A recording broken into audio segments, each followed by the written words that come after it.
नमस्कार, मैं हूँ हिमानी सिंह, राजकीय औद्योगिक प्रशिक्षण संस्थान दादरी गौतम बुद्ध नगर से। और आज मैं आपको विषय माइक्रोसॉफ्ट ऑफिस एक्सेल की जानकारी दूंगी। तो आइए जानते हैं कि एमएस एक्सेल किसे कहते हैं। एमएस एक्सेल एक स्प्रेडशीट सॉफ्टवेयर प्रोग्राम है जिसे हम एमएस एक्सेल के साथ साथ शॉर्ट फॉर्म में एक्सेल भी कहते हैं।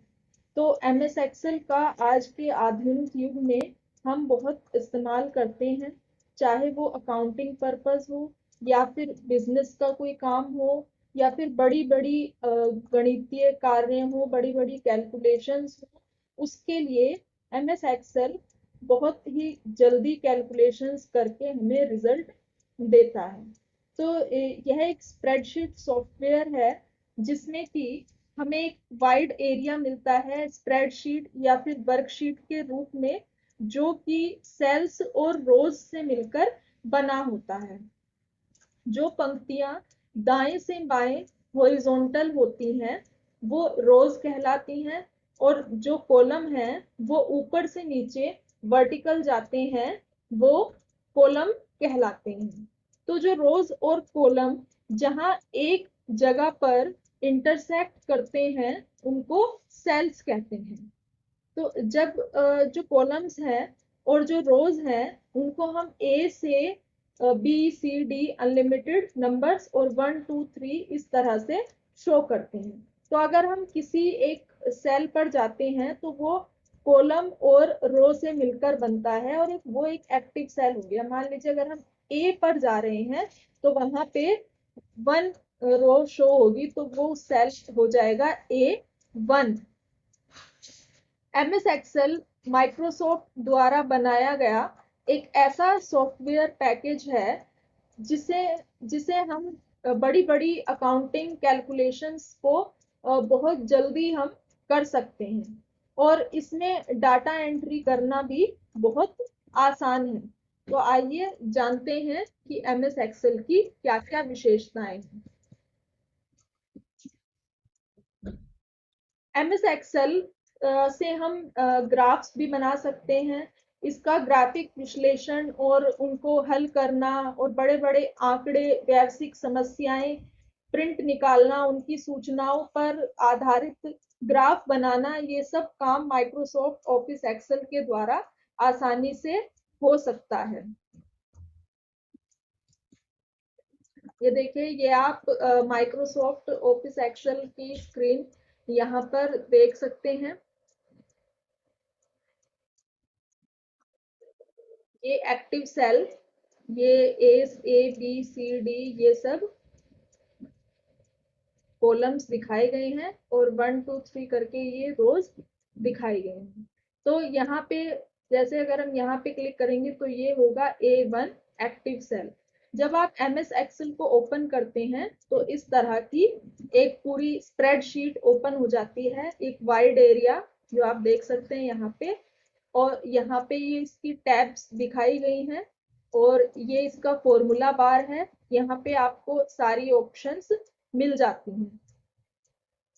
यहाँ पे home, insert, page layout, formulas, data, review, ये सब ऑप्शंस मिल जाएंगे। यहाँ पर ये शीट के नंबर्स शो कर रहा है। तो बेसिकली जब आप एमएस एक्सेल ओपन करेंगे तो इस तरह की स्क्रीन आपको शो होगी जिसमें आप आसानी से टेबुलर फॉर्म में, आपको एक टेबल की तरह मिलता है और आप आसानी से अपना डाटा एंटर कर सकते हैं। अगर हम माइक्रोसॉफ्ट ऑफिस एक्सेल की विशेषताओं की बात करें तो इसका यूज बहुत ही आसान है। एक बेसिक ट्रेनिंग से एमएस एक्सेल को कुछ ही मिनटों में लर्न किया जा सकता है। इसका डिजाइन कुछ इस तरह से किया गया है कि इस ये बड़ी बड़ी कैलकुलेशंस को बहुत ही आसान कर देता है।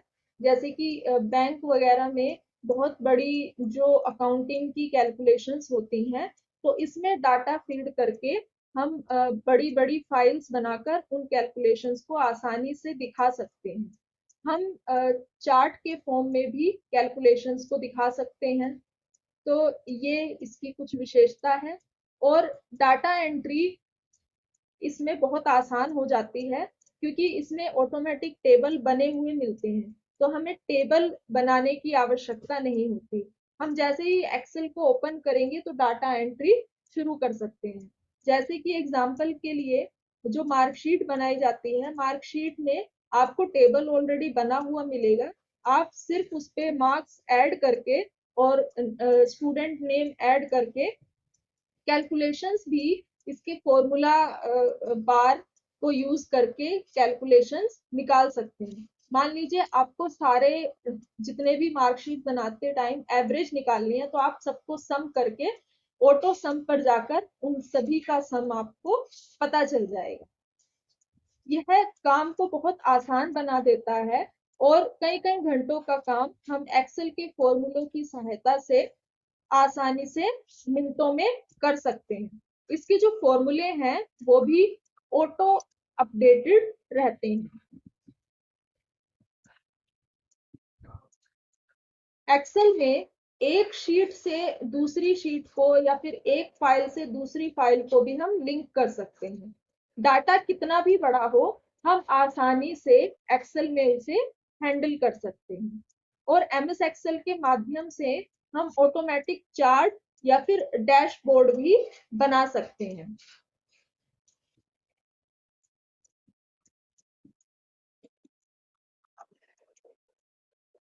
तो अब तक हमने देखा कि एमएस एक्सेल किसे कहते हैं और इसकी विशेषताएं क्या होती हैं। अब हम जानते हैं कि एमएस एक्सेल को हम ओपन कैसे करेंगे। तो सबसे इसको ओपन करने की, सिस्टम पे ओपन करने की इसकी दो विधियां हैं। इसकी जो सबसे पहली विधि है वो है कि स्टार्ट बटन पर क्लिक करिए। जैसे ही हम स्टार्ट बटन पर क्लिक करेंगे, हम एमएस एक्सेल का ऑप्शन हमें दिख जाएगा, और हम उस पर क्लिक करके एमएस एक्सेल को ओपन कर सकते हैं। एमएस एक्सेल के ओपन होते ही हमें एक बड़ी सी स्प्रेडशीट एरिया दिखाई देगा, जिसमें हम अपना डाटा एंट्री करके अपनी कोई भी फाइल सेव कर सकते हैं। दूसरी विधि है, आपके कीबोर्ड में एक विंडो की होती है। तो विंडो की के साथ प्लस आर की को प्रेस करके कीबोर्ड पर आप फिर जब उसको विंडोज प्लस आर को जब आप कीबोर्ड पर प्रेस करेंगे तो एमएस एक्सेल ऑटोमेटिकली ओपन हो जाएगा। तो ये दोनों विधियां जो कि बहुत ही आसान है एमएस एक्सेल को ओपन करने के लिए।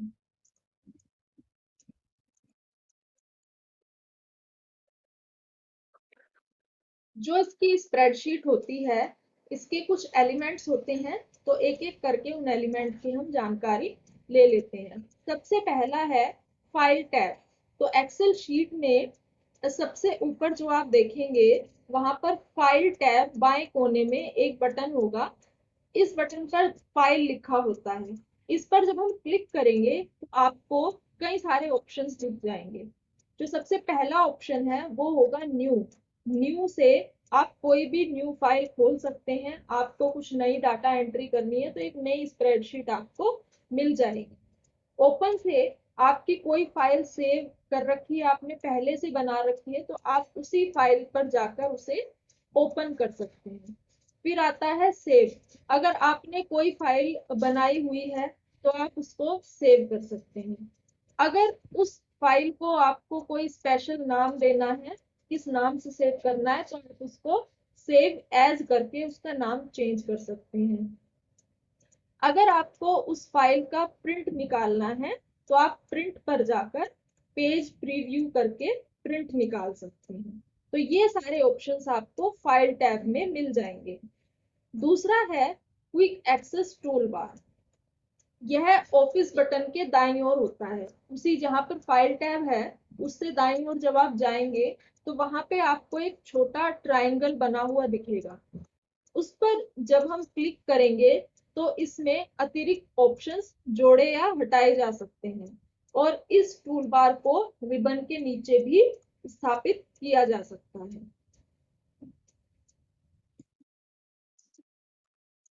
फिर आता है टाइटल बार।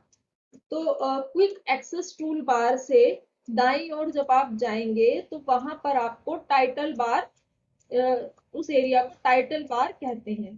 टाइटल बार पर वर्कबुक का नाम लिखा होता है और इसमें दाएं कोने पर 3 बटन बने होते हैं, मिनिमाइज, रिस्टोर और क्लोज के। तो मिनिमाइज से जब एक छोटा सा माइनस साइन का बटन होता है, जब आप मिनिमाइज पर क्लिक करेंगे तो वो फाइल मिनिमाइज हो जाएगी, जो कि कंप्यूटर में सबसे नीचे फोल्डर पर आ जाएगी। रिस्टोर, अगर आप उसको रिस्टोर करना चाहते हैं तो रिस्टोर पर क्लिक कर सकते हैं। क्लोज का बटन होता है क्लोज करने के लिए, अगर आप उस फाइल को क्लोज करना चाहते हैं। फोर्थ है रिबन। तो टाइटल बार के नीचे और फॉर्मूला बार के ऊपर के पैनल को रिबन कहते हैं। जो टाइटल बार जहाँ पे हमने देखा, जहाँ पे फाइल टैब होती है उसी रो में, उसके नीचे होता है रिबन, और रिबन के नीचे बना होता है फॉर्मूला बार। तो टाइटल बार और फॉर्मूला बार के बीच के एरिया को रिबन कहते हैं। इस पर कुछ टैब्स अंकित होती हैं, जिसमें सबसे पहले आता है होम। इसी के फिर कुछ सब ग्रुप्स होते हैं। तो होम पे जब आप क्लिक करेंगे तो आपको मिलेंगे वहां पे clipboard, font, alignment, number, styles, cells, editing. और जब आप इंसर्ट पर जाएंगे तो वहां पे आपको मिलेंगे tables, illustrations, charts, spark lines, filter, links, text, symbols. फिर जब आप थर्ड लेआउट पर जाएंगे तो उसके सब ग्रुप्स में आपको मिलेंगे themes, page, setup, scales up to fit, sheet options, arrange. जब आप फॉर्मूलाज पर जाएंगे तो आपको मिलेंगे function, library, defined names, formula, auditing, calculation.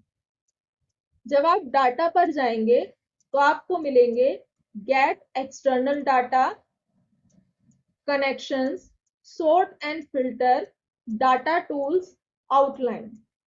जब आप रिव्यू पर जाएंगे तो आपको मिलेंगे प्रूफिंग, कमेंट्स, चेंजेस, व्यू। और जब आप व्यू पर जाएंगे तो आपको मिलेंगी workbook, views, show, zoom, window, macros. तो इस तरह से आप इन टैब पर जाकर कोई भी फंक्शन परफॉर्म कर सकते हैं। अब आता है फॉर्मूला। तो रिबन के नीचे और रो बार के ऊपर फॉर्मूला बार स्थित होता है। जब किसी सेल में डाटा प्रविष्ट किया जाता है तो ये डाटा उस सेल के साथ फॉर्मूला बार में भी दिखाई देता है। उसके बाद आती है वर्कशीट। फॉर्मूला बार के जो नीचे का एक बहुत बड़ा सा पार्ट होता है उसको कहते हैं वर्कशीट, जो कि कॉलम और रोज से मिलकर बनता है। ए से ए, बी, सी, डी से अनलिमिटेड पार्ट्स के जो है कॉलम्स बने रहते हैं, और 1 2 3 से लेकर अनलिमिटेड नंबर तक रोज बनी रहती हैं। इनके इंटरसेक्शन को सेल्स कहते हैं। तो इसी तरह सेल्स और रोज में वर्कशीट का एरिया डिवाइडेड रहता है।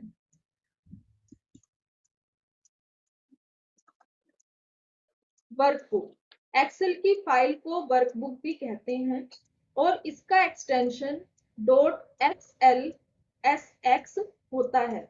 तो प्रत्येक वर्कबुक अनेक वर्कशीट से मिलकर बनती है। फिर आता है शीट टैब।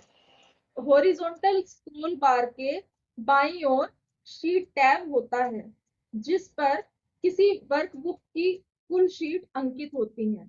और इस टैब के बाईं ओर 4 बॉक्स होते हैं, जिन्हें की शीट स्क्रॉलिंग बटन्स कहते हैं।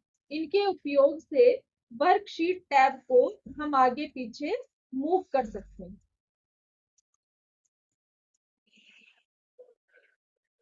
फिर आता है स्टेटस बार। तो वर्कशीट पर सबसे नीचे जो बार होता है उसको स्टेटस बार कहते हैं। इस पर बहुत सारे ऑप्शंस प्रदर्शित होते हैं। नए ऑप्शंस जोड़ने और हटाने के लिए भी हम स्टेटस बार पर माउस को ले जाकर दायां बटन क्लिक करने पर कस्टमाइज स्टेटस बार खुलता है, जिसमें से इच्छा अनुसार ऑप्शंस चुने जा सकते हैं। फिर आता है कॉन्टेक्स्ट मेन्यू। तो यह टूल बार वर्कशीट पर जाकर माउस से दायां बटन जब हम क्लिक करेंगे उस पर प्रदर्शित होता है और इसमें फॉर्मेटिंग कीज बनी होती है। फिर आता है मेन्यू बार।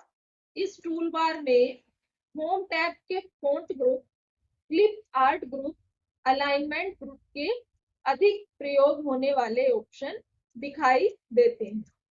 तो ये थे इसके एलिमेंट्स जिनके बारे में हमने पढ़ा। तो आइए अब इनको हम जानते हैं। ये देखिए, ये रोज है और ये है कॉलम्स। ये है फाइल टैब, जिसका हमने देखा था कि जिसमें न्यू, सेव और प्रिंट के, सेव एज के ओपन ऑप्शन आपको मिल जाएंगे। तो ये है टाइटल बार, जिसपे वर्कबुक का नाम लिखा होता है, जैसे कि इसमें बुक 1 करके लिखा हुआ है। और ये है क्विक एक्सेस टूल बार, जहाँ पे एक ट्रायंगुलर फॉर्म में बना हुआ है। ये जो एरिया है यहाँ पे, ये मिनिमाइज, रिस्टोर और क्लोज का बटन बना हुआ है। तो इसमें हम मैक्सिमाइज कर सकते हैं और मिनिमाइज कर सकते हैं। ये जो पार्ट है इसको हम कहते हैं रिबन, जिस पे home, insert, page layout, formulas, data, review, view, developer, add-ins, ये सब ऑप्शंस हैं। और जब एक एक करके आप इन ऑप्शंस पर क्लिक करेंगे तो आपको इनके सब ग्रुप्स दिखाई देंगे। ये जो पार्ट है, यहाँ से आप कॉपी पेस्ट कर सकते हैं। आप यहाँ से कुछ भी कॉपी करके उसको इस ऑप्शन में जाके पेस्ट कर सकते हैं। यहाँ से आप कोई भी लैंग्वेज, जैसी भी हैंडराइटिंग में आपको चाहिए वो चूज कर सकते हैं। यहाँ पे जाके आप उसका साइज इंक्रीज या डिक्रीज कर सकते हैं। यहाँ पे ये ऑप्शंस हैं कि आप अपने वर्ड्स को बोल्ड कर सकते हैं, इटैलिक कर सकते हैं, अंडरलाइन कर सकते हैं। फिर यहाँ पर आप कोई भी कलर यूज कर सकते हैं।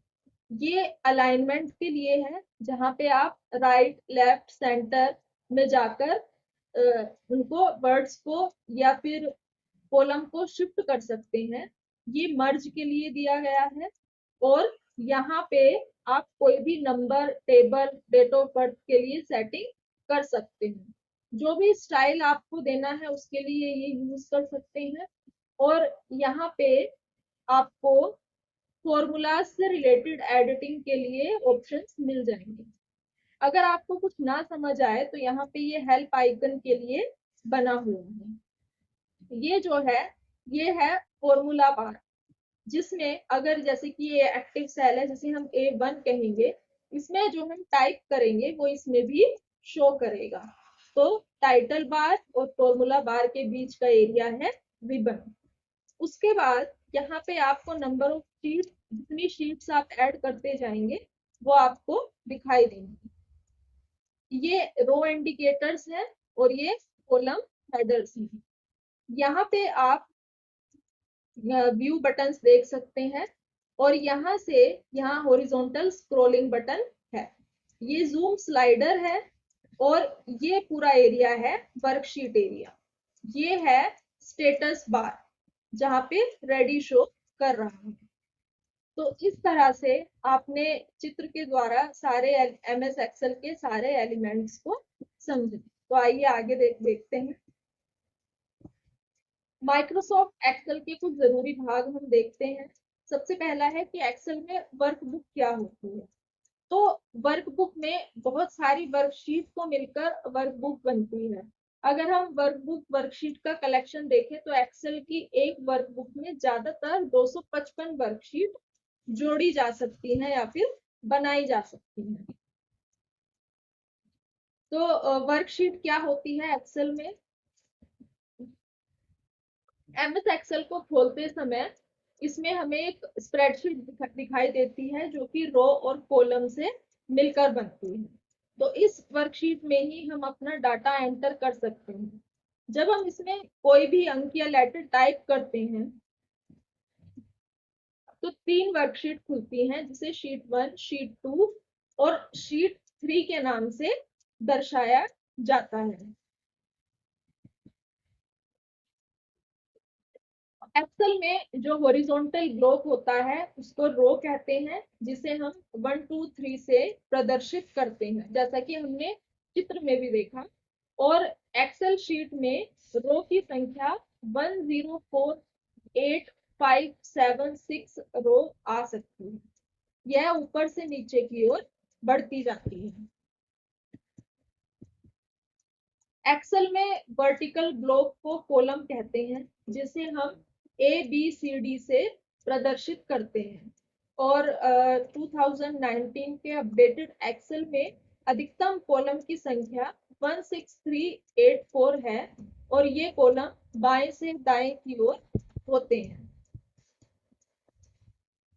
एक्सेल में सेल किसे कहते हैं? सेल का मतलब होता है जहां पर एक रो और कॉलम मिलता है, उनका इंटरसेक्शन होता है। तो किसी सेल का नाम रो और कॉलम के नाम को मिलाकर बनता है। देखिए कि अगर किसी सेल का नाम A1 है तो उसमें A कॉलम और 1 रो है। एक्सेल में फॉर्मूला किसे कहते हैं? तो एक्सेल के सेल में वैल्यू टाइप कर सकते हैं, जिसे जोड़ने, घटाने, भाग देने के लिए हमें खास सूत्र टाइप करना पड़ता है, जिसमें सेल रेफरेंसेस, वैल्यूज, फंक्शंस का एक खास क्रम होता है जो वैल्यूज के अनुसार रिजल्ट देता है। तो एक्सेल में एक फॉर्मूला हमेशा इक्वल के साथ शुरू होता है। तो इसमें हम कोई भी अरिथमेटिक वैल्यू जैसे कि एडिशन, सब्ट्रैक्शन, डिवाइड, हम ये सब फंक्शंस इसमें परफॉर्म कर सकते हैं। और साथ में ही हम कंपैरिजन के लिए भी इसको यूज कर सकते हैं कि चाहे हमें ट्रू फॉल्स निकालना हो, equal to, greater than, less than, increase, decrease, ये सब भी हम इसमें यूज कर सकते हैं। हम इसमें चार्ट का भी इस्तेमाल कर सकते हैं, चाहे डोनट चार्ट हो गया, पाई चार्ट हो गया, बार चार्ट, लाइन चार्ट। तो इन सब का इस्तेमाल करके भी हम अपने डाटा को दिखा सकते हैं।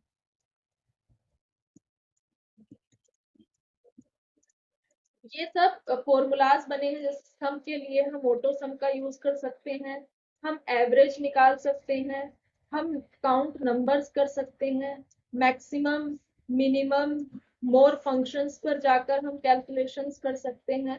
तो ये सारे फंक्शंस इसमें अवेलेबल हैं। अब देखते हैं कि एमएस एक्सेल के कीबोर्ड शॉर्टकट क्या क्या है। सबसे पहला है, अगर हमें नई वर्कबुक बनानी है तो उसके लिए हम कंट्रोल प्लस एन को प्रेस करेंगे, और वर्कबुक ओपन करने के लिए कंट्रोल प्लस ओ को प्रेस करेंगे। जैसे ही हम CTRL प्लस ओ को प्रेस करेंगे तो नई वर्कबुक ओपन हो जाएगी। और वर्कबुक सेव करने के लिए CTRL प्लस एस को प्रेस करेंगे। अगर हमें शीट का प्रिंट प्रीव्यू देखना है, प्रीव्यू देखने के लिए हम CTRL प्लस F2 पर प्रेस करेंगे। वर्कशीट का प्रिंट निकालने के लिए कंट्रोल प्लस C को प्रेस करेंगे। एक्सेल को बंद करने के लिए Alt प्लस F4 की को प्रेस करेंगे। बोल्ड करने के लिए कंट्रोल प्लस B को प्रेस करेंगे। इटैलिक करने के लिए कंट्रोल के साथ आई की को प्रेस करेंगे। अंडरलाइन करने के लिए कंट्रोल के साथ यू को प्रेस करेंगे। अगर हमें अगली वर्कशीट में जाना है तो कंट्रोल प्लस पेज डाउन करेंगे। पिछली वर्कशीट में जाने के लिए कंट्रोल प्लस पेज अप करेंगे। वर्कशीट में फाइंड करने के लिए कंट्रोल प्लस F पर जाएंगे। और वर्कशीट में रिप्लेस करने के लिए Ctrl+H पर रखिए। अगर हमें सेल की डेट को फॉर्मेट में बदलना है तो उसके लिए Ctrl+Shift+# पर जाएंगे। सेल की करेंसी फॉर्मेट में चेंज के लिए Ctrl+Shift+N। सेल की सेल का टाइम फॉर्मेट बदलने के लिए Ctrl+Shift+@ को प्रेस करेंगे। चार्ट बनाने के लिए F11 को प्रेस करेंगे। शीट को रिफ्रेश करने के लिए F9 को प्रेस करेंगे। और अगर हमें गो टू कमांड ओपन करनी है तो Ctrl+G को प्रेस करेंगे। तो हमने ये MS एक्सेल कीबोर्ड के शॉर्टकट देखे। तो ये शॉर्टकट अगर हमें याद होंगे और इनका प्रयोग अगर हम MS एक्सेल में फाइल बनाने के लिए करेंगे तो ये MS एक्सेल को हमारे लिए और भी आसान कर देंगे और हम बहुत आसानी से MS एक्सेल का प्रयोग करके अपने फाइल या डॉक्यूमेंट को बना सकते हैं शॉर्ट टाइम में। तो सारांश अगर हम देखें तो आज हमने MS एक्सेल के बारे में पढ़ा कि माइक्रोसॉफ्ट ऑफिस एक्सेल किसे कहते हैं। माइक्रोसॉफ्ट ऑफिस एक्सेल एक स्प्रेडशीट सॉफ्टवेयर होता है जिसमें सेल्स और रोज से मिलकर वर्कशीट बनती है और जिसमें हम कोई भी अरिथमेटिक कैलकुलेशंस, बड़ी से बड़ी कैलकुलेशंस हम आसानी से MS ऑफिस एक्सेल के द्वारा कर सकते हैं। हमने इसकी विशेषताओं के बारे में पढ़ा कि इसका डिजाइन इस तरह से करा गया है कि कोई भी इसकी बेसिक ट्रेनिंग लेकर MS एक्सेल पे आराम से फंक्शन परफॉर्म कर सकता है। और डाटा एंट्री के लिए इसे बहुत एक ये ऑटोमेटिक टेबुलर फॉर्म में दिया गया है कि टेबल हमें प्रोवाइडेड है, हमें सिर्फ डाटा एंट्री करनी है। तो इस तरह इसे सभी के लिए काफी आसान बनाया गया है। हम कोई भी फॉर्मूलाज लगाकर ऑटोमेटिक कैलकुलेशंस कर सकते हैं। फिर इसमें हमने इसके एलिमेंट्स के बारे में पढ़ा जिसमें हमने फाइल टैब के बारे में पढ़ा। हमने ribbon, formula bar, cells, column, rows, access toolbar, title bar, worksheet, spreadsheet, इन सब की जानकारी ली। फिर हमने पढ़ा कि इसके इम्पोर्टेंट भाग क्या हैं, इसमें सेल्स क्या होते हैं, इसमें रोज क्या होती हैं। फिर हमने इसमें फॉर्मूलाज का भी देखा कि कैसे हम ऑटो सम या फिर अरिथमेटिक कैलकुलेशंस या फिर कंपैरिजन ऑपरेटर्स कैसे इसमें इस्तेमाल कर सकते हैं। और सबसे लास्ट में हमने कीबोर्ड शॉर्टकट को जाना कि कैसे हम डिफरेंट कीबोर्ड शॉर्टकट इस्तेमाल करके हम MS एक्सेल को और भी आसान कर सकते हैं। तो आई होप कि आपको समझ आया होगा और ये जानकारी आपके लिए काफी लाभदायक होगी। तो इसी के साथ मैं धन्यवाद करते हुए इस सेशन को यहीं पर समाप्त करती हूँ।